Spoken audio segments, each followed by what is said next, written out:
I'm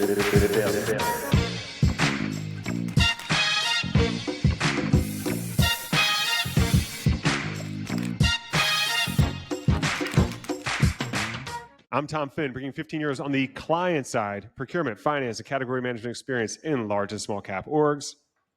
And I'm Alan Veek, a procurement geek on our sell side of the street, and I've assembled a team of superhuman procurement professionals doing managed services at a little company that we call Summit. Alan, today we're going to touch on a few things. You have a position, just given all the change, let's say, in the world of where procurement lays, evolutionary versus revolutionary comparison to other, call it, areas and spaces. But first, we're going to hop in just to a wee bit of news. One that I think is just relevant and for people to listen to and hear about is this IMO. Alan, you familiar with I think it's International Math Olympics? Yes, the math brainiacs. Yeah, the math brainiacs that turns out AI doesn't top them all just yet. So OpenAI and Google, so they both got gold. So they have these 6 problems. There's a whole background and a number of professors, and it's a very prestigious math challenge essentially. And both OpenAI and Google, those are the ones that at least announced they had participated this year, and they both got 5 out of 6, it seems. I saw earlier today that they both placed 26th, which is just super interesting that they both got the same spot. However, just a little bit of the nuance of what the IMO said they had agreed to. They let these guys participate, and it sounds like they weren't supposed to announce right away. And even before they let these kids, right, because it's a lot of like younger folk going up there and doing this Math Olympics. OpenAI came out and said, we got gold, right? They kind of wanted to beat the press cycle. And it turns out that Google did too, just they waited the agreed to period of time, which is a week afterwards. So they both were topped by 25 really smart individuals from lots of different countries. But it just shows, I mean, this is like the top tier of where brains are working in math. And they got 26. So I don't know if you have any thoughts on that, Alan. You're a math guy, right? Yeah. You enjoy math. Well, I use math like a tool, you know. It's, as it is. I topped out at differential equations, and that blew my mind, and that was the last math class I ever took. But yeah, I think there's some interesting stories behind this that are probably yet to come out. Like the intrigue behind OpenAI kind of stealing the limelight, but Google going a little bit more slower in the news cycle, wanted to make sure they had their I's dotted, T's crossed.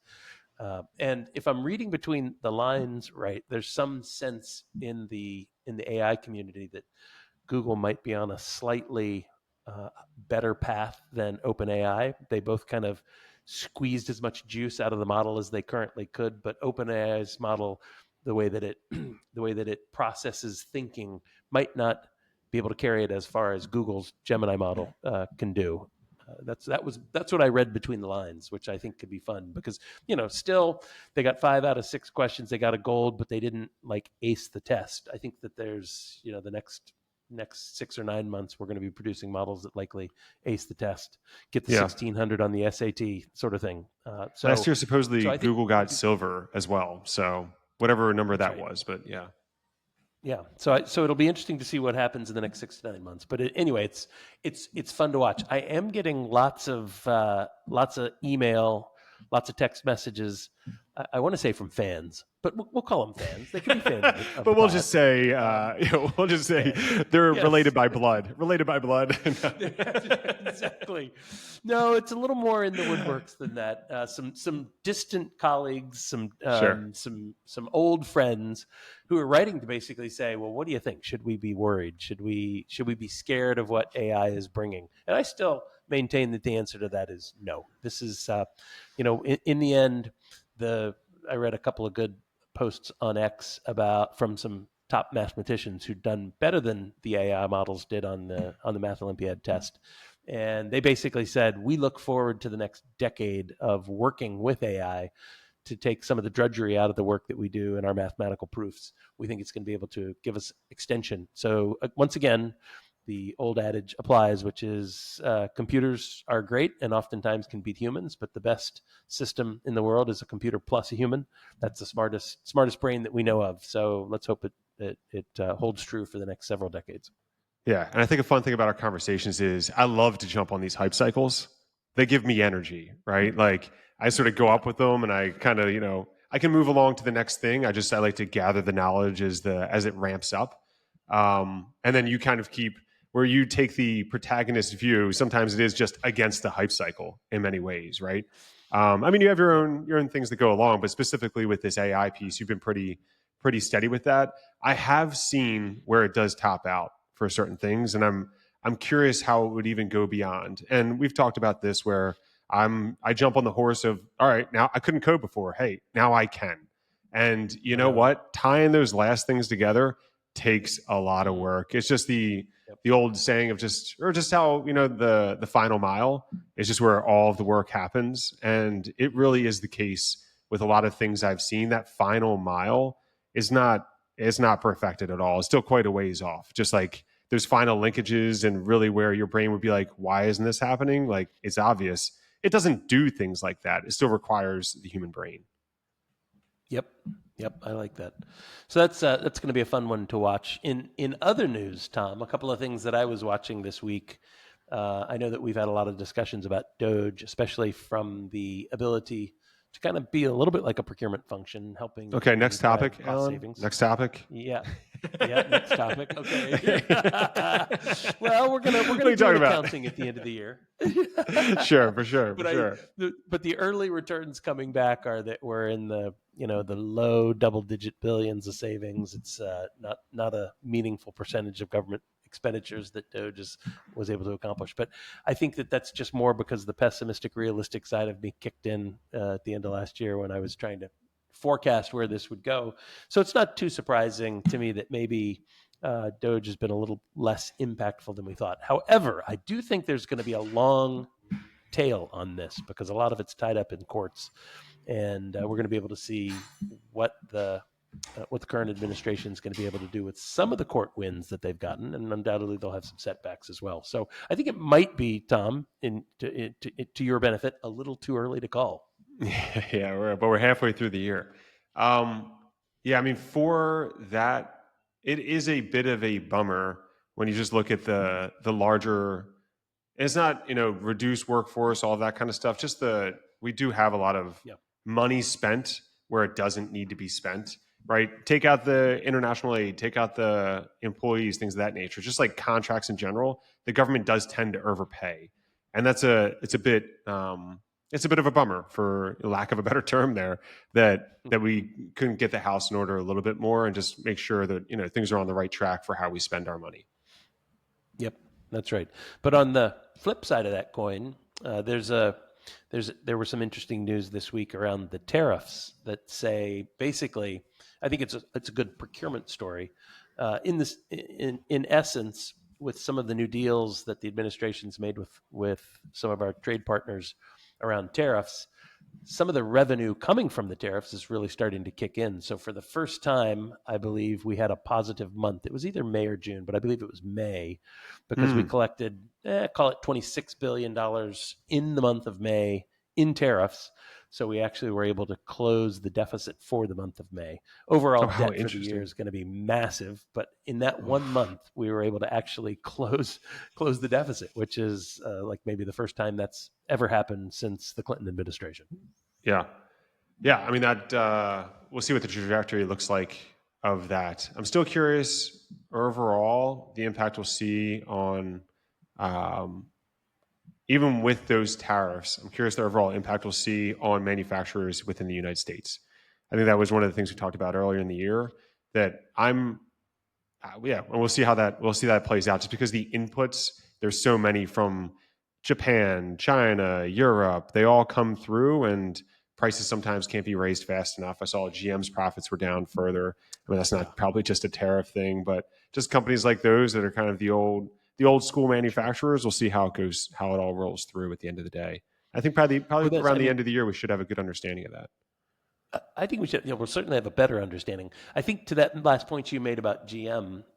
So a lot of the speculation I heard said we're not seeing the inflation in pricing, and we are seeing kind of this tariff, the amount of tariffs being collected increasing. So I think with a lot of our trading partners, what they're doing is they're absorbing costs, much like it sounds like you were indicating with GM. GM is absorbing some costs. Now, it might be that they're doing less absorbing and they're kind of having to take it because, like you said, they can't react quickly enough. But maybe they've got a longer term strategy, which is let's not tinker with pricing because we're afraid that's going to kill demand.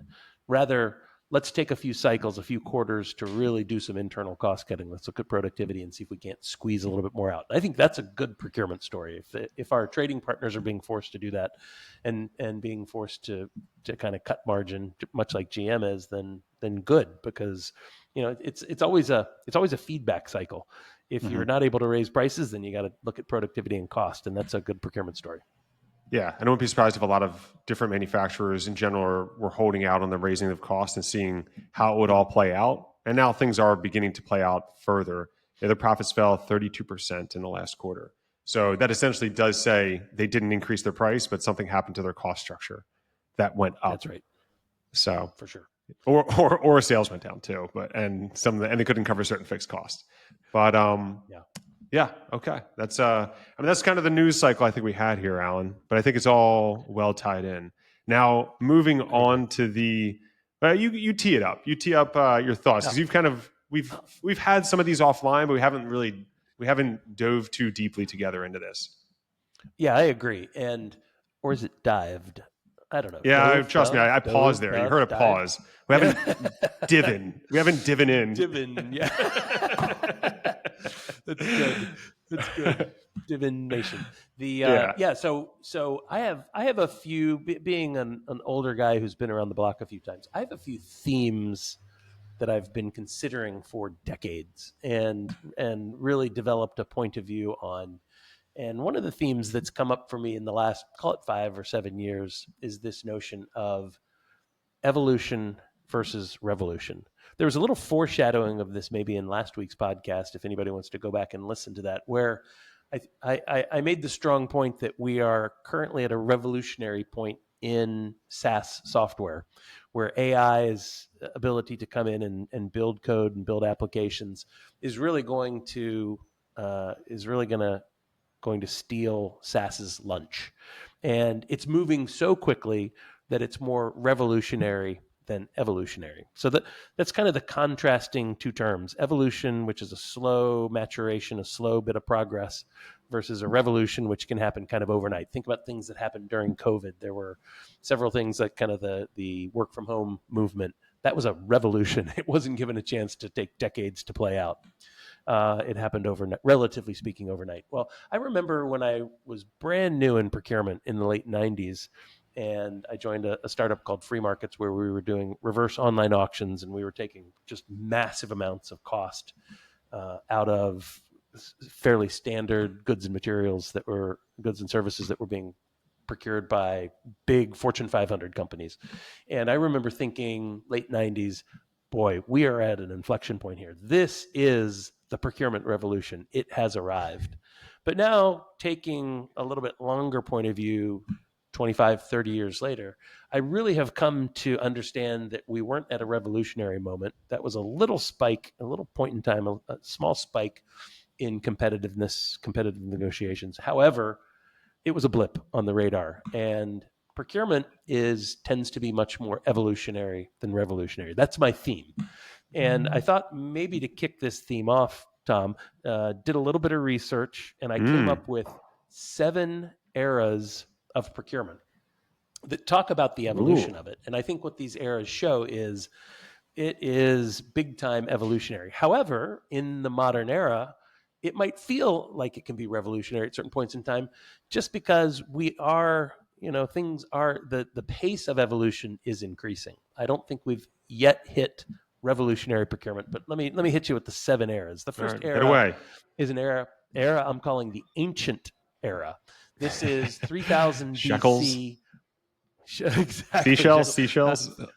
3000 BC up until the 1700s. So we're talking about almost a 5,000 year span of time. I'm calling the ancient era. And this was Egypt, Mesopotamia, Rome, Greece. This was procurement in this era was all about temple provisioning and military logistics. Those were the things. It was church and state. It was largely kind of worship and fighting. This is what drove procurement in this era. And I would say, I hesitate to even call it procurement because it was purchasing. As you come up in that era, up into the kind of Middle Ages and into the last millennia, there's this notion of this role of the quartermaster, which was a role in the military that was built in order to that was created in order to manage supplies for military campaigns. We saw the British and Dutch East India companies start to really push retail. So procurement became purchasing, merchandising became a big part of retail. And then I thought this was fun. While I was kind of researching this era, there's a book called the Doomsday Book. It was written in like right around the year 1000. And it was an early merchant, the early merchant guilds got together and they wrote this book. It's kind of like in your camp, Tom. It was an early form of auditing. They would outline the vendor networks, and they came up with some rudimentary compliance that the vendors had to comply to. So I thought that was kind of interesting, called the Doomsday Book of all things. All right, so that's the ancient era. Now let's fast forward. If the ancient era went up to about the 1700s, now the 1800s to the early 1900s, this is the time of the Industrial Revolution in the UK and in America and then around the world. So this was the second era, the Industrial Revolution era. And early in this era, Charles Babbage, who was kind of famous for, I believe, the kind of envisioning the first computer, kind of the notion of a computing machine that could revolutionize the way that we work. Charles Babbage also envisioned something called a materials man. Very much the kind of the pre-women in the workforce era. So everybody's a man. The materials man was envisioned to be the precursor to the modern procurement manager. I thought that was interesting.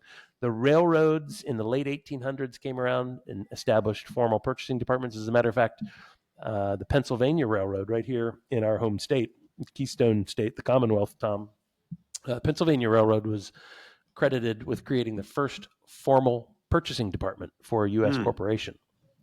And then the first procurement textbook was authored in 1887 by a guy named Marshall Kirkman. And the book kind of outlined centralized procurement and talked about bringing knowledge, the knowledge worker, into the purchasing function. So I thought that was kind of interesting. So that's the industrial era, number two. Okay, number three, after the industrial era, we really went into what I'll call pre-war and wartime purchasing. This is the early 1900s. And in 1915, the National Association of Purchasing Agents, NAPA, was formed. I believe that's still around.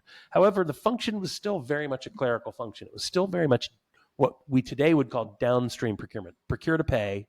It was all about finding a supplier if your internal stakeholders didn't have a supplier, or just taking suppliers that were given to you, vendors that were given to you by your internal stakeholders. Relationships tended to last decades, if not centuries. And the role of purchasing was really to get an invoice and to make sure that the vendors got paid. But a lot of this really started to change right around the time of World War II. There was a lot of effort put behind kind of the quartermaster function, this notion of how are we going to supply the war machine that became so important in so many countries. And just kind of leading into that and coming out of that, the automotive industry really did a fantastic job starting to think about how they could professionalize the purchasing function. So that's the third era, the pre-war and the war era. Then we jump into the post-war era, kind of the 1950s to the 1970s. And this was, I would say, a consolidation of all the things that had been learned pre-war, largely driven by military procurement, that really became codified across most of the US economy, across most large businesses in the US. So you started to see universities teach some courses around purchasing, around supply chain management. I think this era, the post-war era, was really consolidation of a lot of the learnings that had happened earlier in the century, which takes us to the fifth era. And this is where it really starts to get interesting, because I think this is when you and I were alive. This is when, this is kind of, this stuff started when we were just being born. So the strategic era, the 1980s and 90s, purchasing really took on a new name. We became procurement, as a way, I think, of saying we're not the same as what we were before. Mm-hmm. And in 1983, Peter Kralik introduced the strategic sourcing matrix at A.T. Kearney, now known as Kearney, Justice Kearney. And the Kralik matrix was really all about trying to understand your what you procured, and to do it more strategically, to focus on the most important things first, but then to make sure that you did influence all your spend all the way down to the last dollar. There was a lot of talk and kind of a new term, this total cost of ownership, TCO, where you looked at everything that led to cost going into the systems and of the goods and services that you procured. And in this era, we start to get rudimentary computer programs, rudimentary applications, ERP systems that allowed us to start to track what we were buying, who we were buying it from, and really to start to do some analysis. This era brought us some of the early credentials, like the CPM, Certified Purchasing Manager. So very interesting era, I think, that really started to put procurement on the map. And then that ushers in the sixth era, which is I'm terming the digital era, the early 2000s through the 20 teens, by and large. And you had startups that came out of the dot-com revolution, like SAP and Ariba.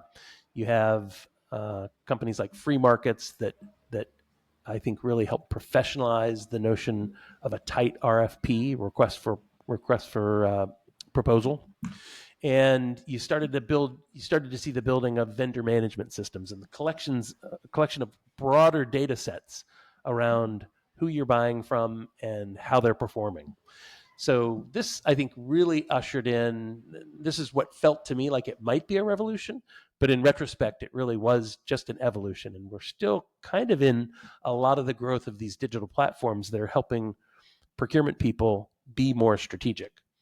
But that brings us to the current day. And I'm calling the seventh era up to this point in time, I'm calling this the category management era. And it really started in the late teens, but continues on to today. And I think this is really where procurement is starting to think about being very proactive instead of just reactive. We're embedding ourselves much more in the enterprise. We're meeting with our stakeholders well ahead of their procurement needs, and we're trying to understand how can we help you. We're becoming very much a missionary function. We're becoming very much a customer service function to the enterprise, and not just a cost center anymore, but really trying to be viewed as a strategic partner and a revenue center for the organization. So that's kind of my era's description. To steal, I think it's Taylor Swift, right? Eras. That's my era's description of what I think is happening in the evolution of procurement. Any big thoughts, Tom? Yeah, I mean, you laid it out well. There may have been some revolutionary moments in there, not necessarily within specific to procurement, but things like World War II, right? And maybe the First World War. Like, just from the perspective, I've talked with folks that do a lot of like overseas procurement on like large capital projects. We have to fly in these things, and it's all like there's like that Russian plane that can like deliver a whole entire plant. There's a lot of like just when people spend a lot of money and have to have a lot of coordination, then you kind of have to level up and fix current day, your current day, happenings and workings. So within those moments, though, I think that kind of does lead to the evolution of things and kind of gets brought along.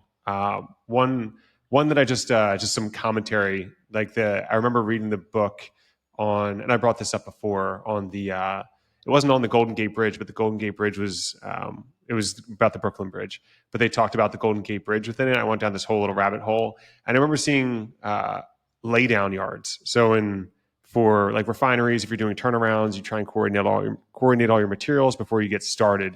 Because once you get started, then if you could just kind of lay things out and have it all prepared. And I just and they had like shots and pictures of that, and I had always just found that to be interesting of like when those certain things had started when it came to large scale projects, because I do think those things move and improve the way that things are done in that day.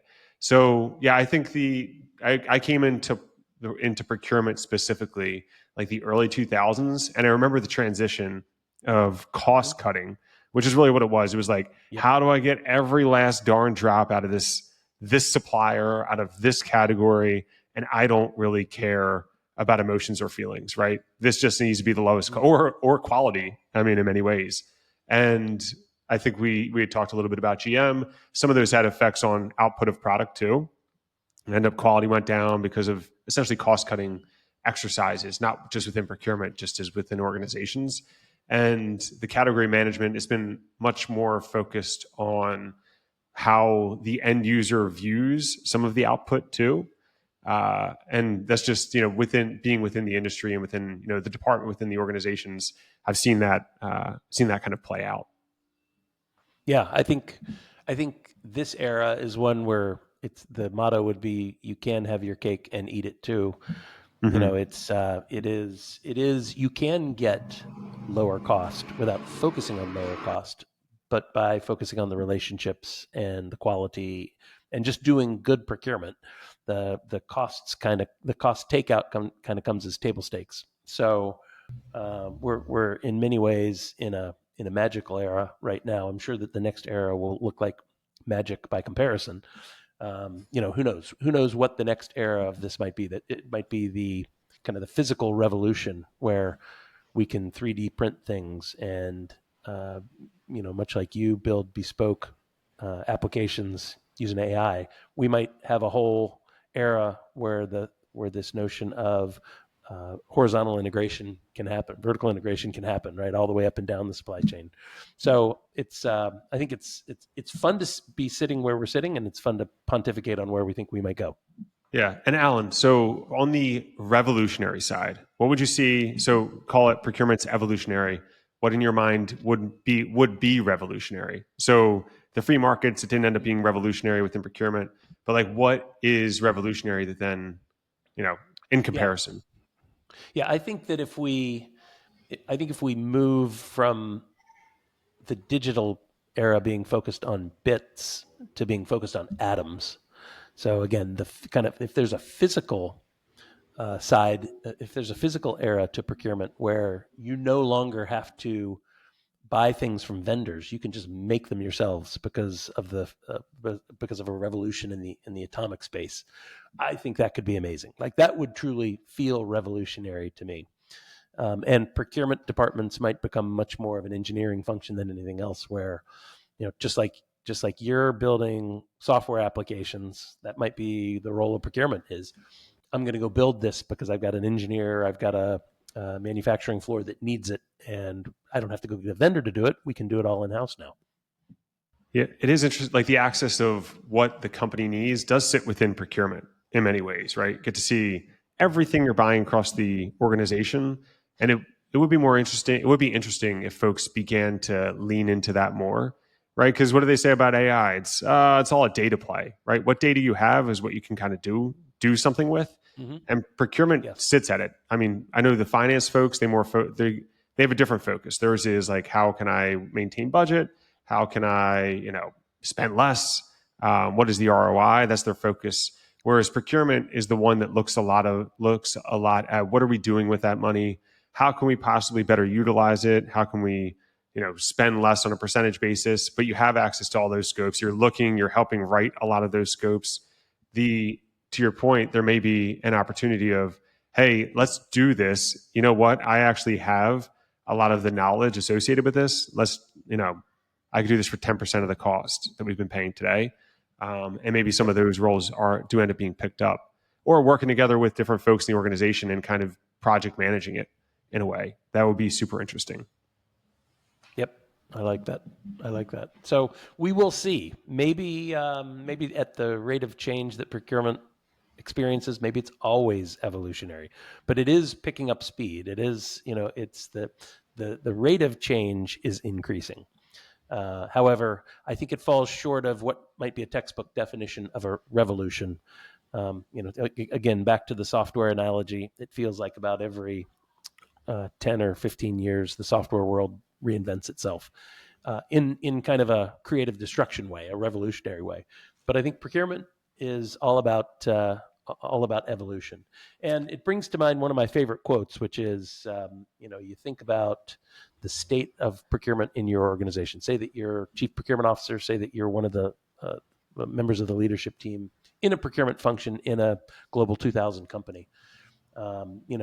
You can ride that evolutionary wave. You should be riding that evolutionary wave because things are getting better, things are getting easier every day. And my favorite quote is, when is the best time to plant a tree? The answer, of course, is yesterday. But since you can't go back to yesterday, since you can't build a strategic procurement organization yesterday, the true answer to the best time to plant a tree is right now, today. So right now is the time to get on the strategic procurement train. Make sure that you're building in strategic thinking into your procurement organization, make it a competitive advantage for your organization, and get that tree planted. Take advantage of the evolutionary movements in procurement. Yeah, and even if you disagree and you think it's revolutionary, if you have to stand something up, no matter what it is, it takes a lot of time, right, to do right. Yeah. So I mean, I'm with you, Alan. It does more follow an evolution, but really, folks need to just get started, whether that's day one planting that tree, or just working on how to make it grow properly, right? Grow straight, grow large, and right on. Yeah. So yeah, that's a. I love going through themes and thoughts and ways to think about things. So I appreciate you bringing that one. Yeah, more than happy to. That was fun. On behalf of your humble hosts here at Rebuild Procurement Podcast, we are Tom Finn, the guy who puts the fin in finance, and your OG in procurement, Alan Veek. Hoping you will make this a powerful and productive week in procurement. Bye-bye. Bye-bye.